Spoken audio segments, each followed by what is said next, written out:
Bonsoir et bienvenue sur Palf. Aujourd'hui, avec Gaël, on va faire un versus. Oui, le versus. Le versus entre une prise son avec un SM57 oui. et un Captor X. Ouais.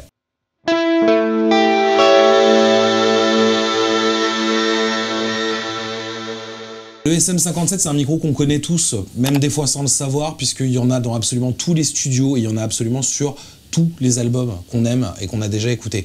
C'est une référence.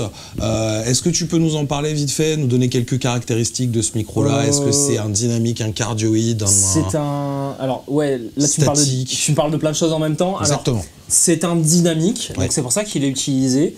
Alors, dynamique, c'est qu'en fait, il va lui falloir un gros volume acoustique pour qu'il y ait une réponse sur le micro. Et ça, c'est intéressant. C'est pour ça que le SM57, en général, on le colle au HP. Ouais. Et on se prend pas la tête et ça marche bien quelle que soit la pièce. D'accord. Alors, du coup, ça encaisse une grosse pression acoustique. C'est aussi Ouais. pour ça qu'on le retrouve dans l'enregistrement des prises de guitare. Parce que ça. justement, on peut faire cracher l'ampli fort pour avoir le son, quoi. bah nous, c'est ce qu'on a fait chez Palf. On a démarré avec ça. Ok. Parce que on a une salle ici qui est toute pourrie. Hein. On est dans les anciens stocks d'Anna Sound. Très bien. Donc la pièce Ça résonne va, de partout. C'est pas si pire. L'écoutez pas Ishwin, mais c'est pas si pire que ça, quoi. Non, mais en vrai, voilà, c'est que du placo de partout. Donc Ouais. ça résonne bien comme il faut. Heureusement qu'on a des formes bizarres. Et au fur et à mesure, voilà, on a traité la pièce. D'accord. Mais c'est vrai que la contrainte de la prise son, on en parlait dans la vidéo précédente où on présentait le Captor X. Ouais. Donc regardez cette vidéo, sinon vous n'allez pas tout comprendre. Le but là, c'est de pas tout répéter. Mais la pièce influe énormément sur la prise son. Ouais. Et le micro aussi, le cabinet aussi. Donc là, c'est un Vintage 30 dans un Palmer. Ouais. Et voilà, donc tu vas nous montrer ton son de base? Ouais. Allez, c'est parti. fais-nous écouter ça.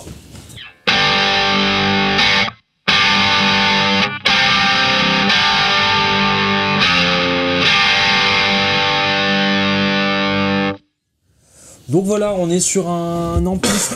Vas-y. Donc voilà, on est sur un ampli style Fender, c'est le Cool Amplification Blue Sky, donc un truc très clean qui bouffe bien les pédales. Ouais.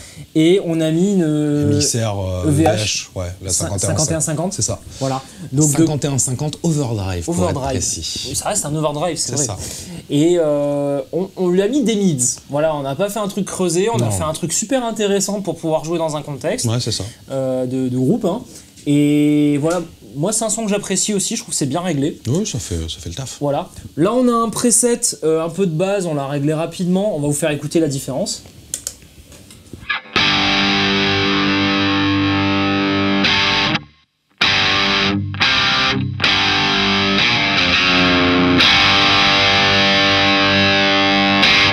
On revient sur l'original.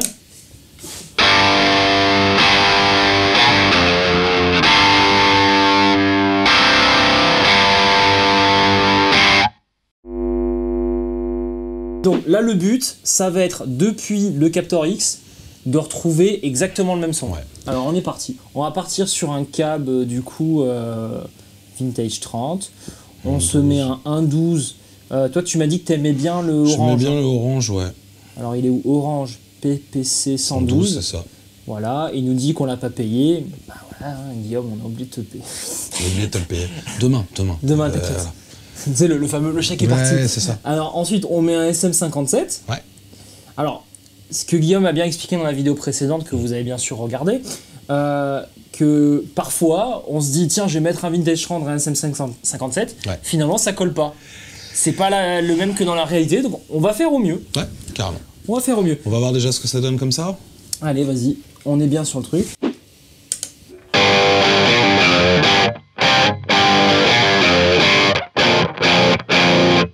Vas-y, continue.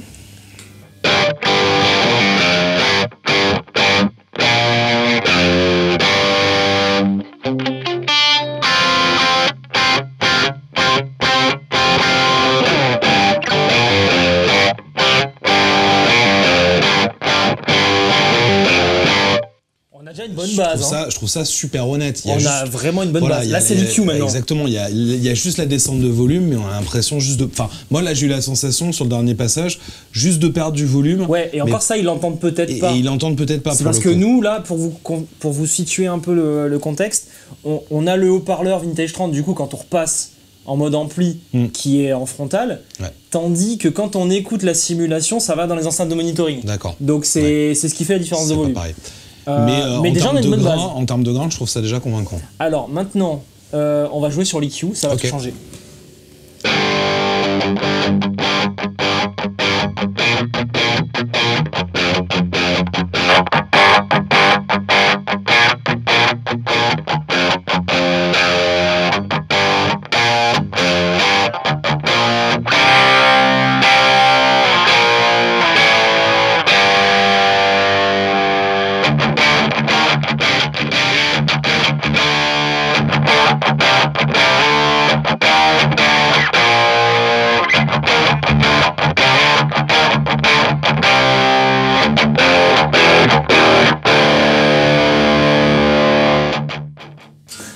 C'est le Storm Mode.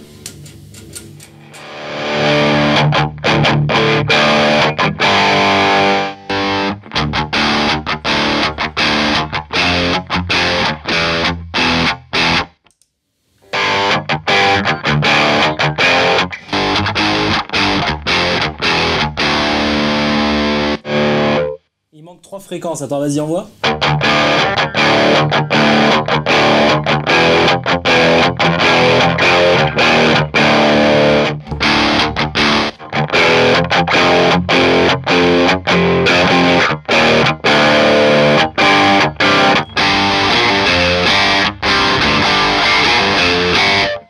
Franchement, là, il n'y a aucune différence. Là, franchement, moi, j'en entends pas la feuille.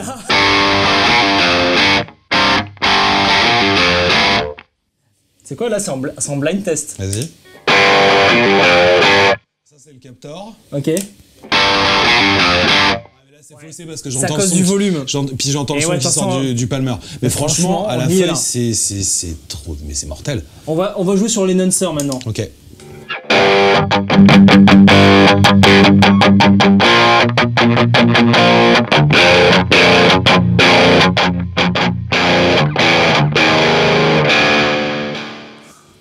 Oh, le Storm Mode.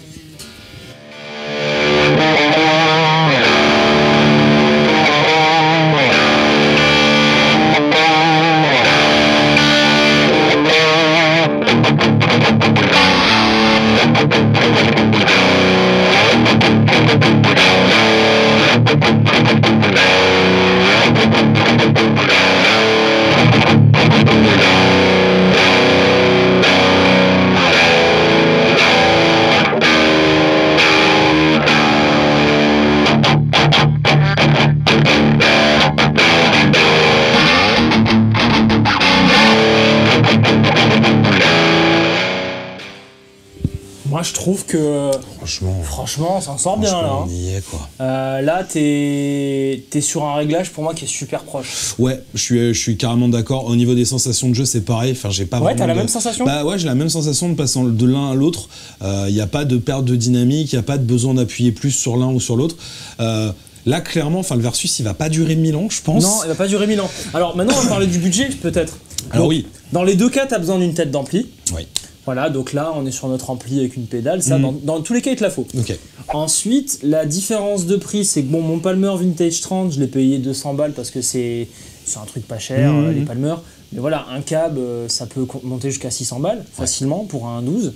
Le SM57, ça vaut moins d'une centaine d'euros, ça se trouve un peu partout. Ouais. Le Captor X, lui, il est à 550 euros.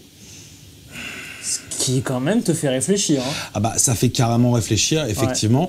Ouais. Et au-delà de ça, au-delà du budget, juste l'utilisation. Ouais. Là, il faut que tu aies la place pour le faire. Il faut aussi réfléchir au fait, enfin, c'est les voisins, les accessoires aussi, ton pied de micro. Ah oui, si tu veux le pied de micro, allez, 50 balles. Voilà, si tu veux un truc quali, le câble, etc. Il faut la carte son. Il faut la carte son, effectivement. Bon, après, la carte son, tu t'en sers aussi là. Dans les deux cas. Oui. Mais globalement, il faut que tu aies la place de le faire. Oui, il faut une pièce pour ça. Il faut une pièce pour ça. Il faut que tu puisses le pousser à fond pour avoir vraiment le rendu. Non, honnêtement. Pour moi, il n'y a pas photo. Pas photo. C'est vrai qu'en plus, tu as la possibilité de varier les plaisirs, ce qui est quand même intéressant. Bah c'est ça, c'est que là, tu as un cabs en physique, et oui, tu n'as que celui-là. Si ton V30, au bout d'un moment, tu te dis « Ah, c'est pas mal, mais j'essaierais bien un greenback ». C'est ça. Alors, à mon avis, par contre, quand tu fais ça de manière un peu, tu te projettes, ça va pas être facile. de pas avoir de point de comparaison, parce que là on a pu vite trouver le son parce qu'on savait où on allait. À mon avis, quand tu dis tiens vas-y je vais me faire un creamback et je vais le régler comme ça, tu sais pas trop où tu vas. Mais ce qui est bien, c'est qu'ils te mettent des presets et que tu as des gens qui peuvent t'envoyer des réglages prédéfinis, déjà, etc. Ouais. Ah, donc, à mon avis, ça peut t'aider à à la découvrir limite, des goûts. voilà, une fois que tu as réussi à faire ton preset, que tu es bien, tu le sauvegardes, tu l'enregistres dans tes presets, il est accessible avec le roto, tu es tranquille. Et alors, comme nous disait Guillaume dans la précédente vidéo, c'est que tu peux te mettre au casque. Donc, si on devait résumer, le Captorix est vainqueur de ce versus. Clairement. Si tu joues à la maison. Si tu joues à la maison, si tu fais de la scène, si tu fais de la petite répète, genre dans les studios où tu as toujours des amplis péraves, là c'est gagnant. Par contre, si tu es chez toi ou que tu as un studio comme nous et que tu as l'habitude de ton ampli, quand même, ça demande un petit peu de maîtrise. Bah, je pense que dans ces cas-là, il est gagnant dans 90% des cas. Ouais, tu penses? Pour ceux qui savent pas bien placer le micro et tout. Ouais, puis même pour ceux qui n'ont pas forcément. Enfin là, si tu veux, c'est hyper ludique et visuel. Ouais, c'est vrai. Que placer son micro devant, t'es pas sûr, etc., etc.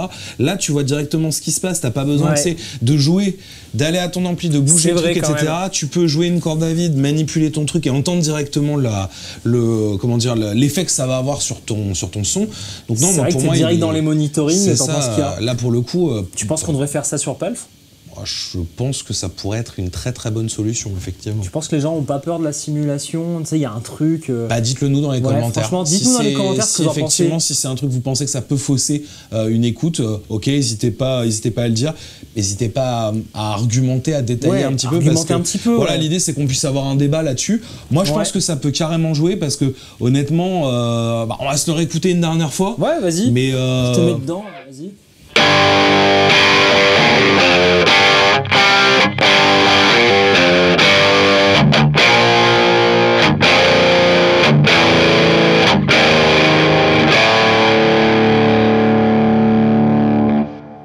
T'as même une plate, quoi. Mais ouais. On a pas fait.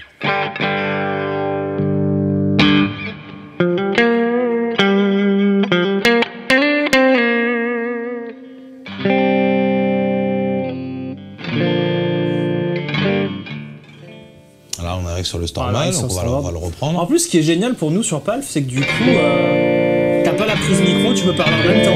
C'est ça.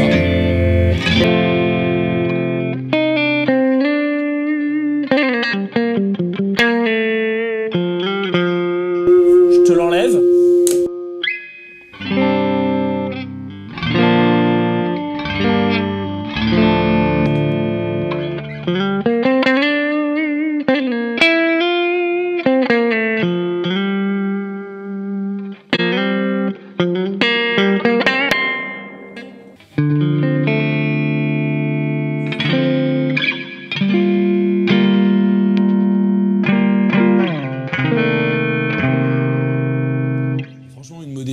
Qui te bouffe pas la différence entre les micros, qui respecte ton attaque, parce que là effectivement. Alors évidemment, j'arrive au moment du Stormal, ouais, bien sûr. Voilà.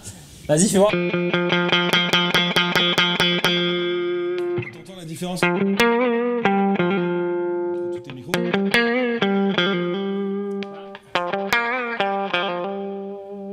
Tu sais pourquoi ça marche? Ouais. C'est parce que t'as quand même ta guitare dans un vrai ampli. Et qu'il respecte l'ampli et il vient juste te rajouter ce qui manque et ce qui est le plus emmerdant en fait. Effectivement. D'avoir le micro, la pièce, il t'enlève les contraintes. À mon sens, faire un test de pédale dans un truc comme ça qui est respectueux de ta chaîne, ça fonctionne. Je pense que ça fonctionne. Ouais, ça fonctionne. Je pense qu'on pourrait mixer les deux. En commentaire. Ouais, on pourrait mixer les deux ou n'utiliser que ça. Carrément. Votre avis nous intéresse vraiment. Lâchez-vous. Bon bah pour moi c'est fait. Ouais. On a fait le tour. À la semaine prochaine. Salut. Salut.